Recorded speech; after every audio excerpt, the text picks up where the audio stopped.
ଶଳାଟା ଶୋଇଛି ଶୋଇଥାଉ ମତେ ଏକା ଏକା ଏଠୁ ଲୁଚି ଯିବାକୁ ପଳେଇବ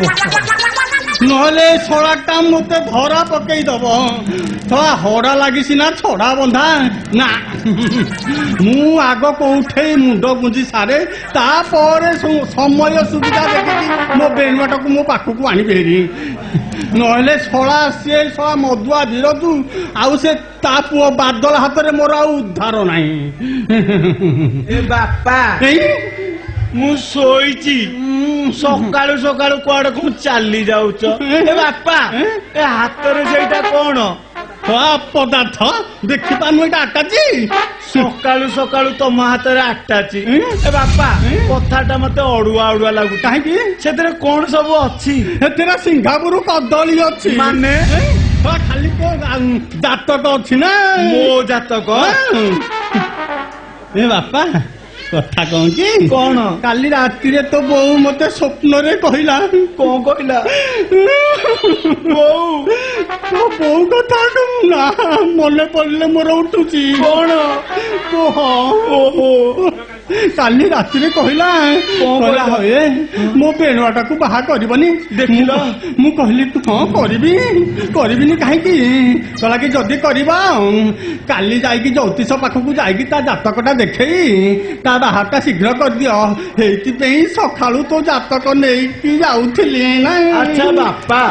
ମୋ ଜାତକ ଏମିତି କେତେ ବଡ କି ତାକୁ ଆଟାଚରେ ନେଇକି ଯାଉଛ ଟିକେ ଦେଖିବି ବାପା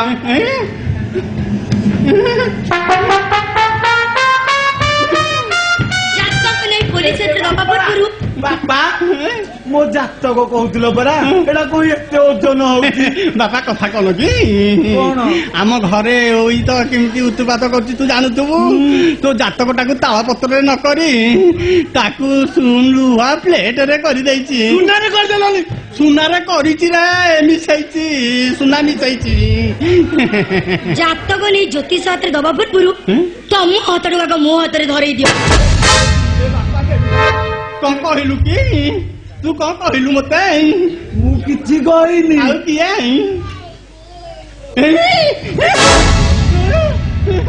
କଣ କହିଲ ଓଡିଆ ଝିଅ ଓଡିଶା ପୁଲିସ ଯେତେବେଳେ ତ ଓଡିଆ ନିଶ୍ଚୟ କହିବ ନା ଓଡିଆ ପୁଲିସ ପୁଲିସ ଶଳା କୋଉ ଯାତ୍ରା ପାର୍ଟିରୁ କି ଚିତ୍ରାଳୟରୁ 2-4 ହଳ ଡ୍ରେସ ଆଣିକି ମତେ ପୁଲିସ ଦେଖଉଛି ମୁଁ କଣ ପୁଲିସ ଦେଖିନି ମ୍ୟାଡାମ ଏ ମୋ ବାପାର ଟିକେ ହାତୁଆ ଦୋଷ ଅଛି ତାକୁ ଟିକେ ଫଣା ଦେଖେଇଲ ଏଇ ଦେଖଉନ ପଣା ଫଣା ଅରେ ମାଇ ଦଣ୍ଡର ପଡୁ ଫଣା ଆସିବ ଦଣ୍ଡ ଦେଖେଇବ ଗଣ୍ଡ ତୁ ତାହେଲେ ଫୁଣା ଦେଖିବୁ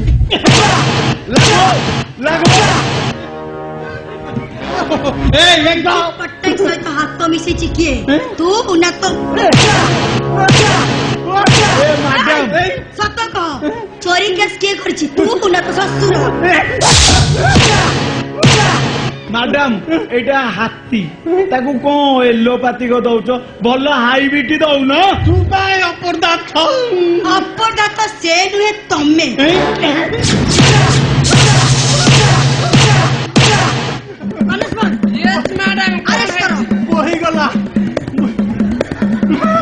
ବହିଗଲା ରେ ବହିଗଲା ବାପା ଶଳା ମାଇକିନା ପୁଲିସ କି ବାଡିଆ ବାଡଉଛି କିରା ମୋ ବାଦ ବାହାର କରିସାରିଲାଣି ବାପା ଢାଲଟେ ପାଣି ଆଣ ମୋ ପୋଛାପୋଛି କରିଦେବି ଯେତେ ଶୀଘ୍ର ପରିଚୟ ଗାଡି ଭିତରକୁ ନେଇଯାଅ ନାଇଁ ଆସ୍ତେ ମୋ ଉପାଟାର ବହୁଛି କଣ କହିଲା ତୋର ଆଗରୁ ବହୁଥିଲା ନା ଏବେ ବହିଲା ତୋ ଫଡିଆରେ ଏତିକି ମୋଟା ପାଇପ ଲଗେଇବି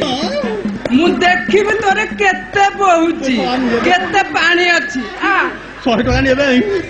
କିଛି କହନା ନାଉ ନାଉ କରିଦେରେ କାଟୁଛି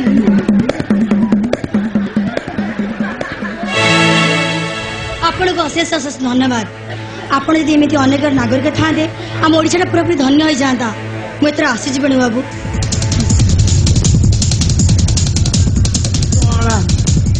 ତୃତୀୟଟାକୁ ନଡିଆ କଦଳୀ ଦେଇକି ମାଗିଥିଲି, ସିଏ ବି ଗଲା ପୋଲିସ ହେଇକି। ଆଉ ଲୋଭ କରିବିନି। ନମସ୍କାର।